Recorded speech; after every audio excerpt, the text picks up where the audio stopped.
खांसी, बलगम, ज़ुकाम, ऐसे जो पेशेंट हैं जिनकी आवाज़ दब जाती है, बलगम की वजह से, ज़ुकाम की वजह से आवाज़ अच्छी से बाहर गले से नहीं निकलती है, उनके लिए ये बेहतरीन ट्रीटमेंट है। बहुत सस्ता ट्रीटमेंट है।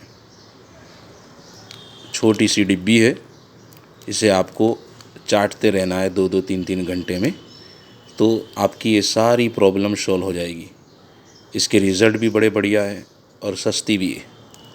जड़ी बूटी पॉइंट सूरत से आप राब्ता कर सकते हैं।